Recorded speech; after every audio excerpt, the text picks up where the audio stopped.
नमस्कार दोस्तों, मैं Parasnath life high study IAS में आपका स्वागत है। दोस्तों, आज हम लोग CTET 2020 जो 31 जनवरी 2021 को एग्ज़ाम हुआ था का प्राइमरी लेवल का CDP अर्थात बाल विकास एवं शिक्षा शास्त्र के प्रीवियस ईयर के क्वेश्चन पेपर को हल करेंगे। CTET एग्जाम में ज़्यादातर प्रश्न प्रीवियस ईयर से ही पूछे जाते हैं। कुछ प्रश्न हैं जो पूर्व में आए हुए प्रश्नों के टॉपिक से ही घुमाकर पूछ लिए जाते हैं। तो इसलिए यदि आप लोग CTET का एग्ज़ाम देने जा रहे हैं तो प्रीवियस ईयर के क्वेश्चन पेपर को जरूर हल करके जाएं। दोस्तों, प्रश्नों पर आएँ, लेकिन उससे पहले प्लीज़ आप लोग वीडियो को ज़्यादा से ज़्यादा शेयर कीजिए जिससे सभी लोगों को लाभ हो सके। यदि आप लोग चैनल को सब्सक्राइब नहीं किए हैं तो प्लीज़ चैनल को सब्सक्राइब कीजिए तथा वीडियो को लाइक और शेयर ज़रूर कीजिए, इससे मोटिवेशन मिलता है। आइए देखते हैं प्रश्नों को। पहला प्रश्न है, विविध पृष्ठभूमियों के अधिगमकर्ताओं को संबोधित करने हेतु एक अध्यापक को ए सभी के लिए मानकीकृत आकलनों का इस्तेमाल करना चाहिए, बी ऐसे कथनों का इस्तेमाल करना चाहिए जो नकारात्मक रूढ़िबद्ध धारणाओं को मजबूत करे, सी विविधता संबंधी मुद्दों पर बातचीत टालनी चाहिए, डी विविध विन्यासों से उदाहरण लेनी चाहिए।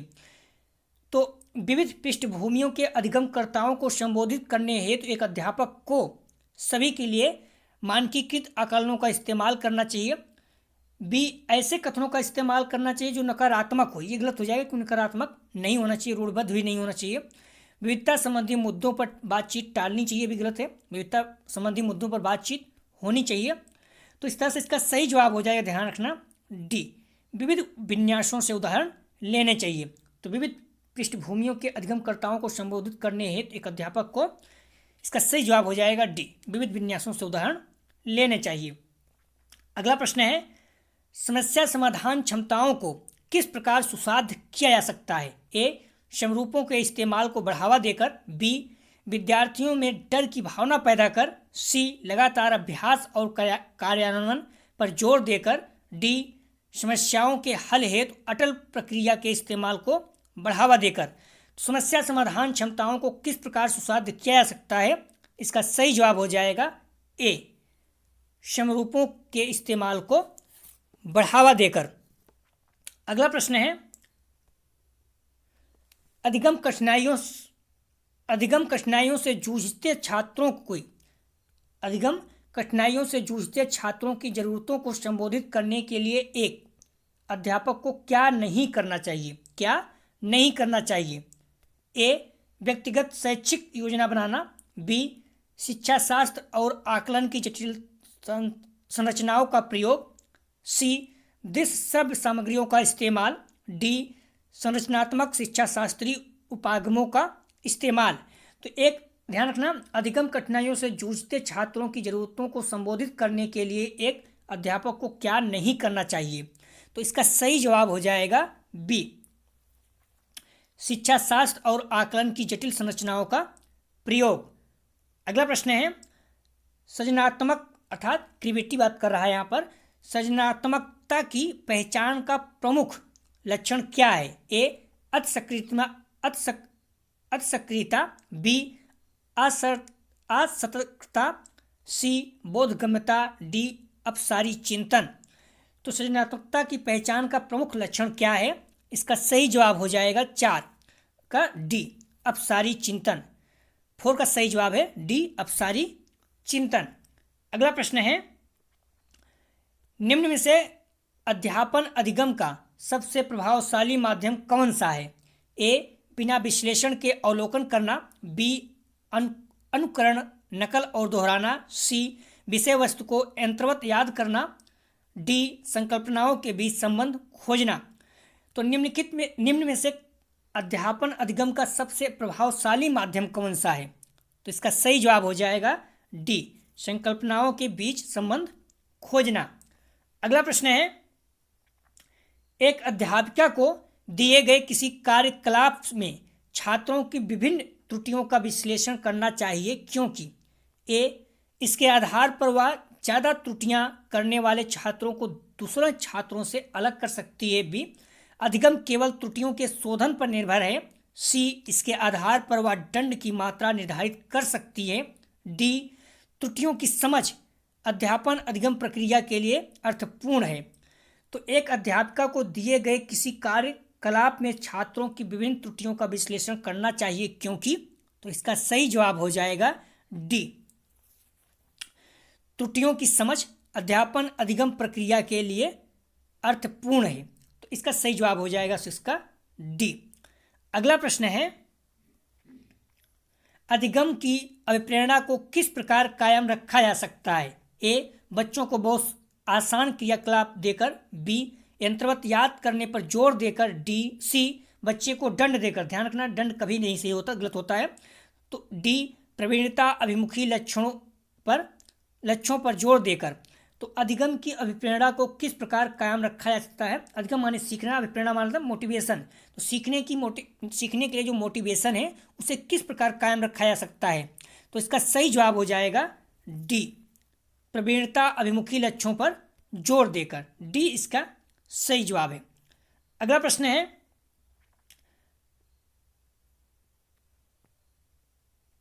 शर्मिंदगी शेम ए बच्चों को अधिगम हेतु अभिप्रेरित करने के लिए बहुत प्रभावशाली है। बी के भावों को अध्यापन अधिगम प्रक्रिया में बारंबार पैदा करना चाहिए। सी का संज्ञान से कोई संबंध नहीं है। डी का संज्ञान पर नकारात्मक प्रभाव पड़ सकता है। शर्मिंदगी, इसका सही जवाब हो जाएगा डी, का संज्ञान पर नकारात्मक प्रभाव पड़ सकता है।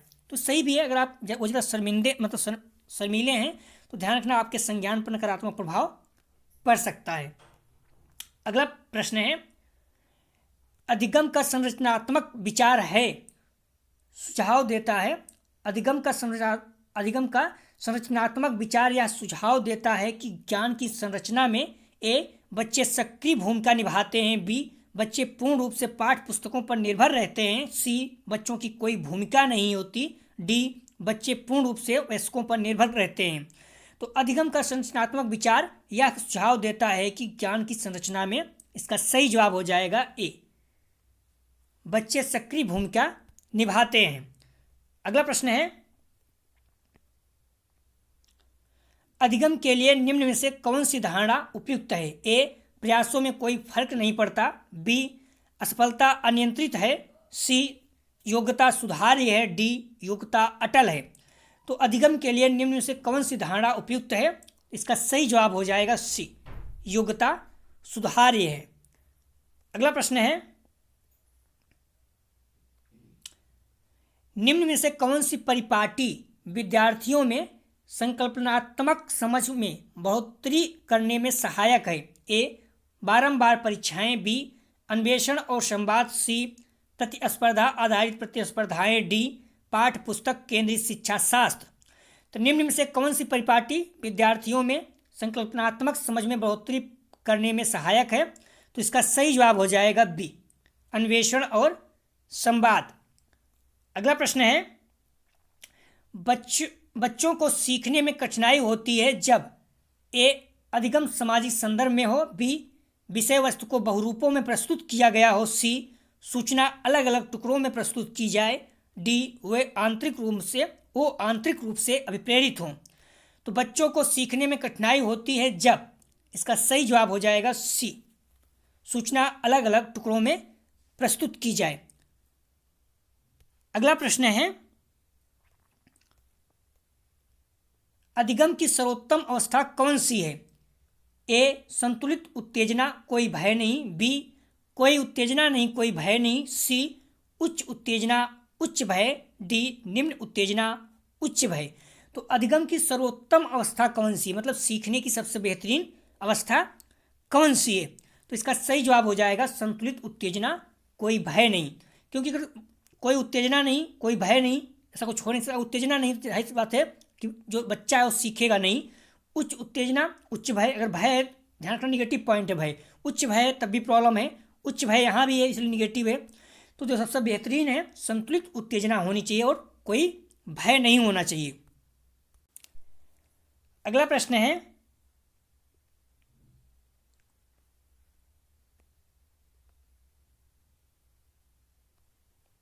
बच्चों के विकास की व्यक्तिगत विभिन्नताओं को किस प्रकार प्रतिरोपित किया जा सकता है? ए, ना आनुवंशिक पर ना पर्यावरण पर, बी, आनुवंशिकता एवं पर्यावरण की पारस्परिकता पर, सी, केवल आनुवंशिकता पर, डी, केवल पर्यावरण पर। तो बच्चों के विकास की व्यक्तिगत विभिन्नताओं को किस पर प्रतिरोपित किया जा सकता है? तो इसका सही जवाब हो जाएगा 14 का बी, आनुवंशिकता एवं पर्यावरण की पारस्परिकता पर। अगला प्रश्न है,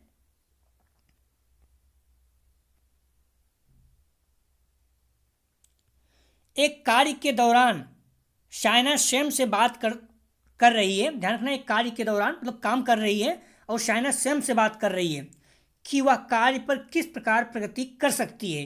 लेओ वाइगोस्की की भाषा और चिंतन सोच के बारे में दिए गए विचारों के अनुसार इस तरह का व्यक्तिगत वाक्य क्या दर्शाता है? ध्यान रखना, इस तरह के प्रश्न बार बार पूछे जा रहे हैं। कभी जो आंसर है इसको प्रश्न बना देता है, कभी प्रश्न को आंसर। तो ए, आत्मकेंद्रितता, बी, मनोवैज्ञानिक विकार, सी, संज्ञानात्मक अपरिपक्वता, डी, स्वानिमन। तो एक कार्य के दौरान शायना स्वयं से बात कर रही है कि वह कार्य किस प्रकार प्रगति कर सकती है। लेओ वाइगोस्की की भाषा और चिंतन सोच के बारे में दिए गए विचारों के अनुसार इस तरह का व्यक्तिगत वाक्य क्या दर्शाता है? तो इसका सही जवाब हो जाएगा 15 का डी, स्वानिमन। अगला प्रश्न है,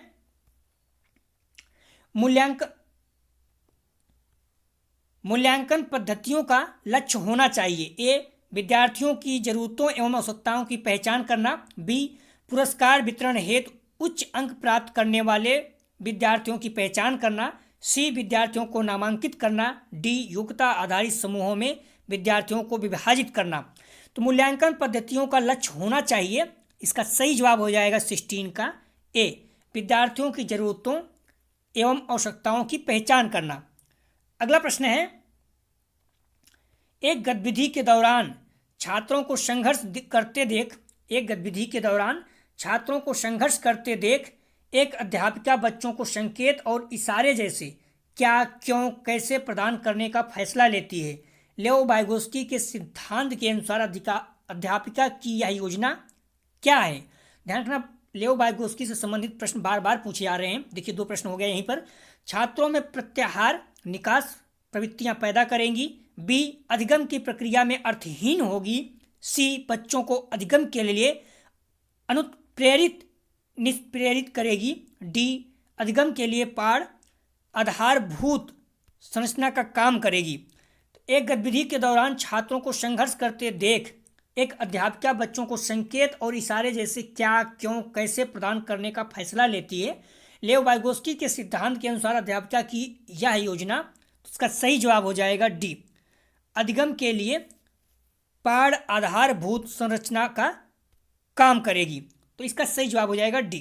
ठीक है, 17 का सही जवाब है डी। अगला प्रश्न है, एक खेल क्रिया के दौरान चोट लगने पर रोहन रोने लगता। एक खेल क्रिया के दौरान चोट लगने पर रोहन रोने लगा। यह देखकर उसके पिता ने कहा, लड़कियों की तरह व्यवहार न करो, लड़के रोते नहीं हैं।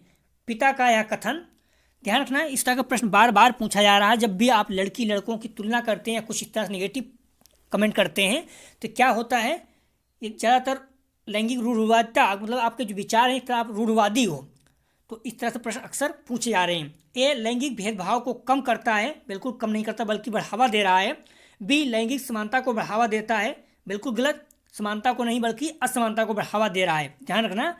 और लैंगिक रूढ़िवादिता को दर्शाता है, सही हो सकता है। लैंगिक रूढ़िवादिता को चुनौती देता है, चुनौती नहीं दे रहा है, बल्कि ये सही जवाब इसका हो जाएगा सी, लैंगिक रूढ़िवादिता को दर्शाता है। एक खेल के दौरान चोट लगने पर रोहन रोने लगा।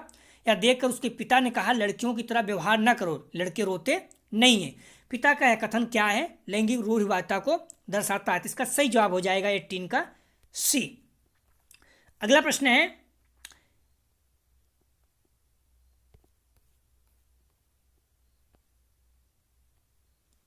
एक प्रगतिशील कक्षा में ए, ज्ञान की संरचना के लिए प्रचुर मौके प्रदान करने चाहिए। बी, विद्यार्थियों को उनके अकादमिक अंकों के आधार पर नामांकित करना चाहिए। सी, अध्यापक को अटल पाठ्यक्रम का पालन करना चाहिए। डी, विद्यार्थियों में प्रतिस्पर्धा पर बल देना चाहिए। एक प्रगतिशील कक्षा में इसका सही जवाब हो जाएगा ए, ज्ञान की संरचना के लिए प्रचुर मौके प्रदान करने चाहिए। अगला प्रश्न है, लॉरेंस कोहलवर के सिद्धांत के अनुसार किसी कार्य को इसलिए करना क्योंकि दूसरे इसे स्वीकृति देते हैं नैतिक विकास के चरण को दर्शाता है। ए, उत्तर प्रथागत, बी अमूर्त संक्रियात्मक, सी प्रथापूर्व, डी प्रथागत। तो लॉरेंस कोहलवर के सिद्धांत के अनुसार किसी कार्य को इसलिए करना क्योंकि दूसरे इसे स्वीकृति देते हैं नैतिक विकास के चरण को दर्शाता है। तो इसका सही जवाब हो जाएगा डी, प्रथागत, नैतिक विकास के प्रथागत चरण को दर्शाता है। अगला प्रश्न है, बच्चों के समाजीकरण के संदर्भ में निम्नलिखित में से निम्न में से कौन सा कथन सही है। ध्यान रखना, समाजीकरण से प्रश्न बार बार पूछा जा रहा है, इस तरह के प्रश्न आप लोग याद देख के जाइएगा अच्छे से। ए, समकक्षी समाजीकरण के प्राथमिक कारक हैं और परिवार समाजीकरण का एक द्वितीयक कारक है। पहली बात तो आप लोग ध्यान रखना, यहीं से गलत हो जाएगा, परिवार प्राथमिक कारण है, ठीक है। परिवार जो है समाजीकरण का प्राथमिक कारक है, न कि द्वितीयक कारक है। परिवार एवं जनसंचार दोनों समाजीकरण के द्वितीयक कारक हैं, ये भी गलत हो जाएगा। मैंने पहले ही बोला परिवार प्राथमिक कारण है, ये भी गलत हो गया। तो ए गलत हो गया, दो गलत हो गया। विद्यालय समाजीकरण का एक द्वितीयक कारक और परिवार समाजीकरण का प्राथमिक कारक है, सही हो सकता है। विद्यालय समाजीकरण के प्राथमिक कारक और समकक्षी समाजीकरण का द्वितीयक कारक है। ध्यान रखना, विद्यालय जो है समाजीकरण का द्वितीयक कारक है, हम लोग देख भी चुके हैं, प्रश्न से पूछ चुका है। तो बच्चों के समाजीकरण के संदर्भ में कौन सा कथन सही है, तो इसका सही जवाब हो जाएगा इसका सी, विद्यालय समाजीकरण का द्वितीयक कारक, परिवार समाजीकरण का प्राथमिक कारक है। तो सी इसका सही जवाब है। अगला प्रश्न है, बहुबुद्धि का सिद्धांत जोर देता है कि, गार्डनर का सिद्धांत ध्यान रखना, बुद्धिमत्ता की विभिन्न दशाएं हैं। बी, बुद्धिमत्ता में कोई व्यक्तिगत विभिन्नताएं नहीं होती हैं। सी, बुद्धिलब्ध केवल वस्तुनिष्ठ परीक्षणों द्वारा ही मापी जा सकती है। डी, एक आयाम में बुद्धिमत्ता अन्य सभी आयामों में बुद्धिमत्ता निर्धारित करती है। तो बहुबुद्धि के सिद्धांत जोर देता है कि बहुबुद्धि का सिद्धांत जोर देता है कि बुद्धिमत्ता की विभिन्न दशाएं हैं, ठीक है। इसका सही जवाब हो जाएगा 22 का ए, इसका सही जवाब है। बुद्धिमत्ता में कोई व्यक्तिगत विभिन्नताएं नहीं होती, बिल्कुल गलत है। बुद्धिलब्ध केवल शब्द ही गलत है, सब में रहता है वस्तुनिष्ठ परीक्षणों द्वारा मापी जा सकते हो, नहीं, ऐसा गलत है, क्योंकि ऑब्जेक्टिव सब्जेक्टिव दोनों, वस्तुनिष्ठ और ऑब्जेक्टिव और सब्जेक्टिव दोनों परीक्षणों द्वारा मापा जा सकता है। एक आयाम में बुद्धिमत्ता अन्य आयामों की बुद्धिमत्ता निर्धारित करती है, ऐसा कोई बात नहीं है। सही जवाब इसका ए हो जाएगा, बुद्धिमत्ता की विभिन्न दशाएं होती हैं। अगला प्रश्न है, जीन पियाजे के संज्ञानात्मक विकास के सिद्धांत में पूर्व संज्ञानात्मक अवस्था में विकास का मुख्य कारण क्या होता है। ए, परिकल्पित निगमनात्मक सोच। बी, संरक्षण और पदार्थों को क्रमबद्ध करने की क्षमता। सी, अमूर्त सोच का विकास। डी, विचार सोच में केंद्रीकरण। तो जीन पियाजे के संज्ञानात्मक विकास के सिद्धांत में पूर्व संज्ञानात्मक अवस्था में विकास का मुख्य गुण क्या होता है। तो इसका सही जवाब हो जाएगा 23 का डी, विचार सोच में केंद्रीकरण। अगला प्रश्न है, विकास के संदर्भ में निम्न में से कौन सा कथन सही है। ए, विकास केवल बाल्यावस्था के दौरान ही होता है। बी, विकास बहुआयामी होता है। सी, विकास की दर सभी संस्कृतियों में सभी के लिए समान होती है। डी, विकास केवल विद्यालय में होने वाले अधिगम से होता है। तो विकास के संदर्भ में निम्न से कौन सा कथन सही है, तो इसका सही जवाब हो जाएगा बी, विकास बहुआयामी होता है। विकास केवल बाल्यावस्था में होता है, आप लोग खुद सोचिए, गलत है, क्योंकि शैशवावस्था और किशोरावस्था दोनों में होता है। विकास की दर सभी संस्कृतियों में सभी के लिए समान होती है, ऐसा कुछ नहीं, अलग अलग होता है। विकास केवल विद्यालय में होने वाली अधिगम है, बिल्कुल गलत है। परिवार में भी होता है, समाज में अन्य जगह भी होता है, पास पड़ोस में भी होता है। तो इसका सही जवाब हो जाएगा बी, विकास बहुआयामी होता है। अगला प्रश्न है, लेओ वाइगोस्की का सामाजिक सांस्कृतिक परिप्रेक्ष्य अधिगम प्रक्रिया में के महत्व पर जोर देता है। लेओ वाइगोस्की का सामाजिक सांस्कृतिक परिप्रेक्ष्य अधिगम प्रक्रिया में के महत्व पर जोर देता है। ए, अभिप्रेरणा। बी, संतुलीकरण। सी, सांस्कृतिक उपकरणों। डी, गुणारोपण। तो इसका सही जवाब हो जाएगा 25 का सी, सांस्कृतिक उपकरणों। तो लेव वाइगोस्की का सामाजिक सांस्कृतिक परिप्रेक्ष्य अधिगम प्रक्रिया में सांस्कृतिक उपकरणों के महत्व पर जोर देता है। सी इसका सही जवाब है। अगला प्रश्न है, जीन पियाजे अपने संज्ञानात्मक विकास के सिद्धांत में संज्ञानात्मक संरचनाओं को के रूप में वर्णित करता है। ए विकास का समीपस्थ क्षेत्र, बी स्कीमा मनोबंध, सी मनोवैज्ञानिक उपकरणों, डी उद्दीपक अनुक्रिया संबंध। तो जीन पियाजे अपने संज्ञानात्मक विकास के सिद्धांत में संज्ञानात्मक संरचनाओं को के रूप में वर्णित करता है। तो इसका सही जवाब हो जाएगा बी स्कीमा मनोबंध। संरचनाओं को स्कीमा मनोबंध के रूप में वर्णित करता है। तो 26 का सही जवाब है बी। अगला प्रश्न है, एक समावेशी कक्षा में पर जोर होना चाहिए। ए सामाजिक पहचान के आधार पर छात्रों के अलगाव, बी हर बच्चे के सामर्थ्य को अधिकतम करने के लिए अवसर प्रदान करने, सी प्रदर्शन अभिमुखी लक्ष्यों, डी अभिभेदी समरूपी निर्देशों। एक समावेशी कक्षा में पर जोर होना चाहिए। तो इसका सही जवाब हो जाएगा बी हर बच्चे के सामर्थ्य को अधिकतम करने के लिए अवसर प्रदान करने। अगला प्रश्न है, दिव्यांग अधिकार अधिनियम 2016 के अनुसार निम्न में से किस शब्दावली का प्रयोग उपयुक्त है। ए छात्र जिसे शारीरिक दिव्यांगता है, बी छात्र जिसका अशक्त शरीर है, सी मंदित छात्र, डी विकलांग छात्र। तो ध्यान रखना, दिव्यांग अधिकार अधिनियम 2016 अनुसार निम्न में से किस शब्दावली का प्रयोग उपयुक्त है दिव्यांग अधिकार में। तो छात्र जिसका शारीरिक दिव्यांगता है, ठीक है, छात्र जिसे शारीरिक दिव्यांगता है उसके लिए दिव्यांग शब्द प्रयोग किया जाता है अधिकार अधिनियम 2016 के अनुसार। ये इसका सही जवाब हो जाएगा। अगला प्रश्न है, जन्म से किशोरावस्था तक बच्चों में विकास किस क्रम में होता है। मूर्त अमूर्त संवेदिक, बी मूर्त अमूर्त मूर्त संवेदिक, सी संवेदिक मूर्त अमूर्त, डी अमूर्त संवेदिक मूर्त। तो जन्म से किशोरावस्था तक बच्चों में विकास किस क्रम में होता है। तो इसका सही जवाब हो जाता है सी सांवेदिक मूर्त अमूर्त। ध्यान रखना, महत्वपूर्ण पॉइंट है। पियाजे ने विकास के क्रम को स्पष्ट करते हुए इसे 4 भागों में बांटा था, हम लोग पहले भी देख चुके हैं। सांवेदिक चरण या सांवेदिक पेशीय अवस्था जन्म से 2 वर्ष तक, प्राक संक्रियात्मक अवस्था 2 से 7 वर्ष तक, तीसरा मूर्त संक्रियात्मक अवस्था 7 से 11 या 12 वर्ष तक, चौथा अमूर्त या औपचारिक संक्रियात्मक अवस्था 11 से 15 वर्ष तक।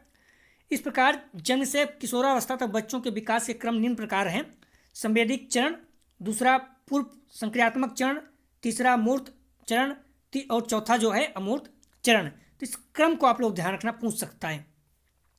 अगला प्रश्न है, एक प्रगतिशील कक्षा में व्यक्तिगत विभिन्नताओं को किस प्रकार देखा जाना चाहिए। ए योग्यता आधारित समूह बनाने का मानदंड, बी अध्यापन अधिगम की प्रक्रिया की प्रयोजना के लिए महत्वपूर्ण, सी अधिगम की प्रक्रिया में बाधा, डी अध्यापक के पक्ष पर असफलता।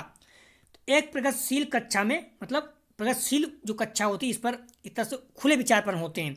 तो एक प्रगतिशील कक्षा में व्यक्तिगत विभिन्नताओं को किस प्रकार देखा जाना चाहिए। तो इसका सही जवाब हो जाएगा बी अध्यापन अधिगम की प्रक्रिया की प्रयोजना के लिए महत्वपूर्ण। तो 30 का सही जवाब हो जाएगा बी। तो दोस्तों यह था सीटेट 2020 जो 31 जनवरी 2021 को एग्जाम इसका संपन्न हुआ था। प्राइमरी लेवल का सीडीपी प्रीवियस ईयर का पेपर था, हम लोगों ने सॉल्व किया। आप लोग टेलीग्राम ग्रुप ज्वाइन कर लिए, जिससे जब भी वीडियो अपलोड करें आपको तुरंत नोटिफिकेशन मिल जाए। टेलीग्राम ग्रुप का लिंक डिस्क्रिप्शन और कमेंट सेक्शन दोनों जगह पर सबसे ऊपर ही दिया रहता है। प्लीज़ आप लोग वीडियो को ज़्यादा से ज़्यादा शेयर कीजिए अपने कॉलेज के ग्रुप या फिर जो भी आपके दोस्त यार फ्रेंड हैं, जिससे ज़्यादा से ज़्यादा व्यू आए। और आप लोग बताइए आगे क्या पढ़ना चाहते हैं, कि 2020 तक हम लोग संपन्न कर लिए हैं। 2021-22 में जो हुआ उसको भी देख लेंगे धीरे धीरे। कुछ थ्योरी भी पढ़ सकते हैं हम लोग, तो जो भी आप कहेंगे, या फिर अन्य सब्जेक्ट हिंदी हो गया, जीएस हो गया, मैथ हो गया, इंग्लिश हो गया, जो भी चाहिए, संस्कृत हो गया, उसके अनुसार आप बताएंगे, उसी अनुसार हम लोग डिस्कशन करेंगे। वीडियो देखने के लिए धन्यवाद दोस्तों।